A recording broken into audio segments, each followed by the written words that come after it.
Hello guys, so today is December 8, 2025 at update tayo sa team standings ng ongoing PBA Season 50 Philippine Cup. So sino na yung mga nanguna na mga kupunan sa standings.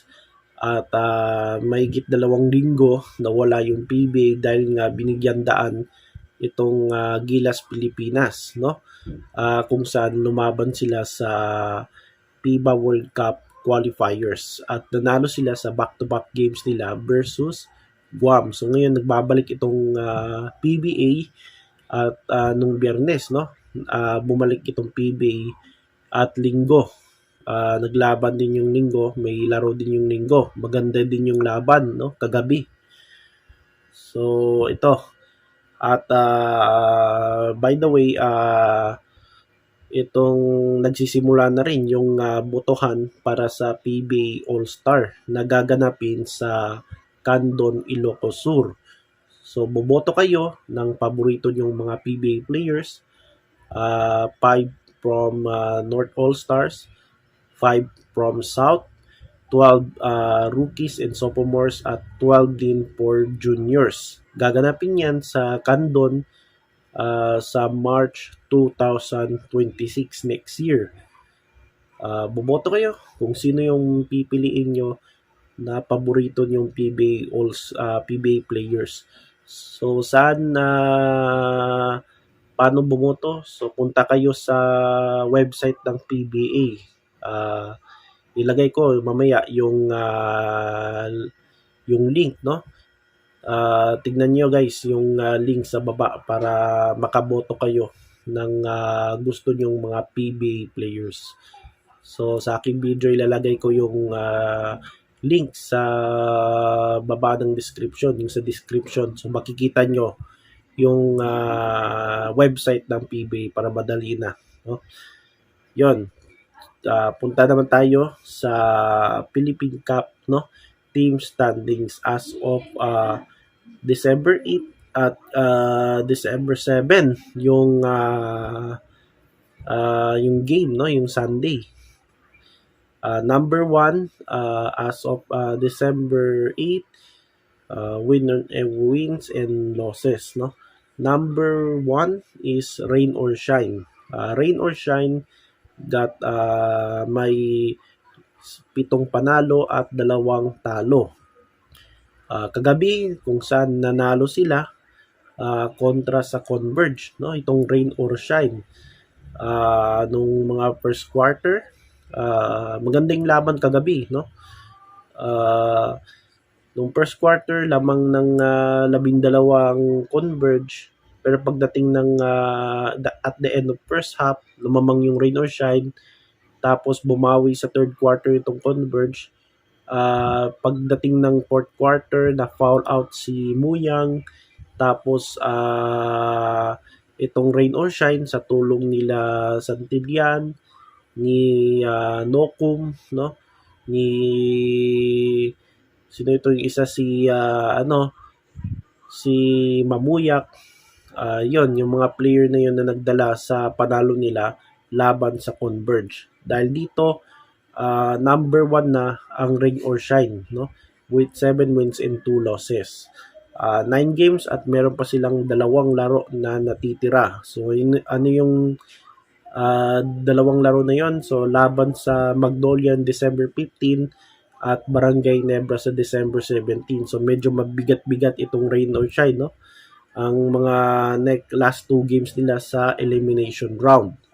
Ang alam ko yung December 15, yung 17 sa Barin gaganapin yung laro nila, no, ng Rain or Shine. So meron silang 2 games sa Barin. Tapos number 2, San Miguel Beermen. San Miguel Beermen with 6 wins and 2 losses. Pangatlo, itong Converge with 6 wins and 3 losses. Yun yung kalaban nila kagabi, yung Rain or Shine. So natalo yung Converge. Nawala si Aranya, tapos pumalit sa starter itong si Muyang. Siguro kung hindi na foul out si Muyang, medyo may tsansa itong yung Converge, no? Kaso na foul out si Muyang at nawala ng momentum ng Converge, so nanalo yung Rain or Shine. So Converge babagsak sa 6-3, tied with sumunod sa kanila yung Magnolia with 6 wins and 3 losses. Gayon din itong NLEX na merong 6 wins and 3 losses. Nung before laban nila ng Magnolia, number 1 pa itong parang number 1, number 1 itong NLEX sa team standings. Ngayon bumagsak sila sa number 5, no? At nauna sa kanila yung Magnolia dahil kahapon din, yung kagabi, naglaban din yung Magnolia versus NLEX, nanalo yung Magnolia. So sa ngayon, bagsak sa 6-3 ang NLEX. Sumunod sa NLEX itong TNT Tropang 5G with 5 wins and 3 losses. Meron silang 8 games at 3 games na lang ang natitira. Yung last 3 games ng Talk and Text laban sa NLEX, December 13, December 19 Blackwater, at December 21 Magnolia. Tapos TNT 6-5-3, Meralco 3 wins and 4 losses. Tapos sumunod sa kanila itong Barangay Nebra with 3 wins and 4 losses. So yung dalawang teams na ito may 7 games sila at meron silang at may 4 pa natitirang laro. Itong Barangay Nebra at Meralco. So alam naman natin itong Meralco, aside sa PBA, sumali din sila sa EASL, no? Yung East Asia Super League, kung saan kalaban nila yung mga Asian club. Yun. Tapos itong Barangay Nebra na mahaba yung kanilang yung pahinga nila, no? Mula nung nag-break itong PBA ay itong Barangay Nebra ang pinakamahaba na pahinga. So yung next game ng Ginebra is December 10 Blackwater, December 12 Terra Firma, December 17 medyo mabigat, no, sa Barin ang laban nila versus Rain or Shine, at Titan Ultra, tama ba, December 21. So medyo easy yung kalaban ng maliban ng sa Rain or Shine, no, yung tatlo, yung last yung first 3 sa 4 games, sa last 4 games nila. Medyo may chance itong Barangay Nebra na umakyat sa standings. Sumunod sa Barangay Nebra itong Phoenix na merong 3 wins and 6 losses. Gayon din itong Titan Ultra with 3 wins and 6 losses. Itong dalawang team na ito, nanalo sila nung Sabado na laro, no? Yung Phoenix kalaban nila Blackwater at Titan Ultra kalaban yung Terra Firma. So ngayon itong dalawang teams na ito, Blackwater 1-7, Blackwater 1-7, Terra Firma 1-7. So yan yung updated team standings ng PBA Season 50 Philippine Cup. 8 yung papasok, no, sa playoffs. Tapos yung 1 and 2, tama ba? Yung 1 and 2 sa team standings, yan yung kukuha ng twice to beat. Hindi pala, pati 3 and 4, no? Twice to beat din. So sino yung top 4, yan yung kukuha ng twice to beat advantage. Yan. Twice to beat quarterfinals. So medyo mahigpit yung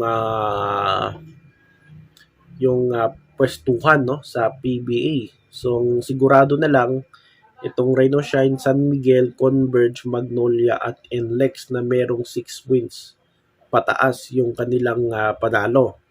So yung mga 6 wins yan, medyo may automatic playoffs na, no, pag naka 6 wins ka pa. Pero yung mga 4 below ay 5 win below, hindi pa yan sigurado kasi marami pang magbabago. Itong Phoenix, itong Titan Ultra, may chance yan na na makahabol dahil nasa pang-siyam at pang-sampung pwesto sila, no? So ang paglalabanan nila yung Phoenix at Titan Ultra, ang paglalabanan nila na sana hindi pumasok yung Meralco or Ginebra o TNT, no?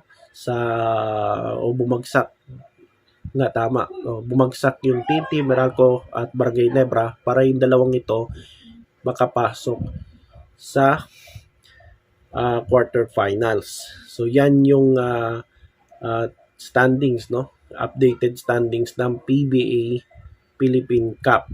So punta naman tayo sa statistics, no, sa individual statistical leaders, no, sa mga players. Points per game, nanguna si Cedric Berfield with 23.8 points per game. Rebounds si Junmar Fajardo with 14.9. Assists si Robert Bolick with 9.5 assists. Tapos si steals si CJ Perez with 2.4. Sa blocks naman si Xavier Lucero, 2 blocks per game. Hindi nagbabago yung still sila pa rin yung kasi nag-video na rin ako about dito, no?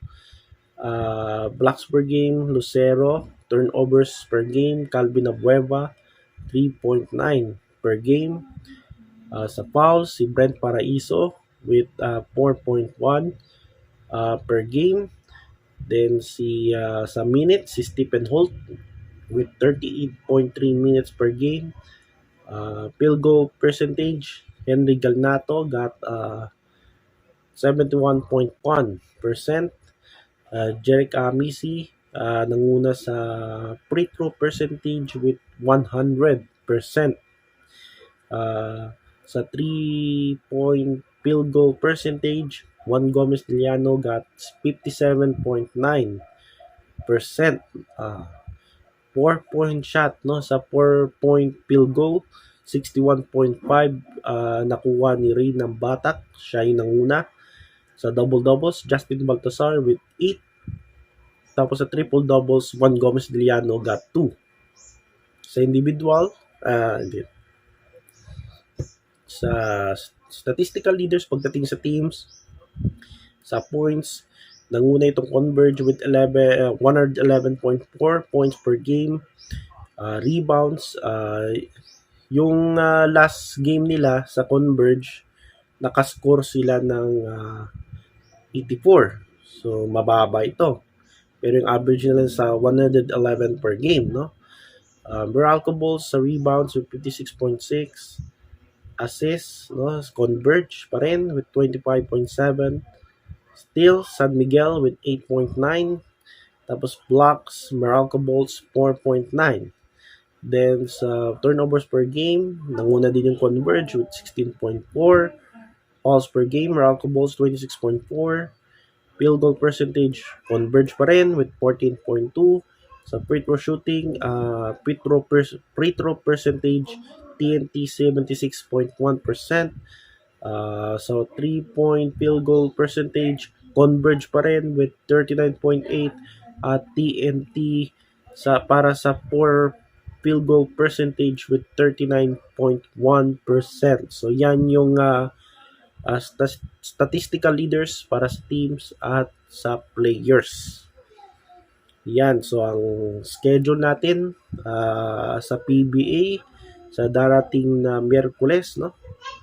Sa Inares Center, December 10, first game 5:15 p.m. Meralco Bulls versus Terra Firma, second game at 7:30, Barangay Ginebra versus Blackwater Bossing. Gaganapin yan sa December 10, Wednesday sa Inares Center, Antipolo. So yan yung ating team standings, PBA updates, no, sa araw na ito. At paki-subscribe ang aking YouTube channel at maraming salamat.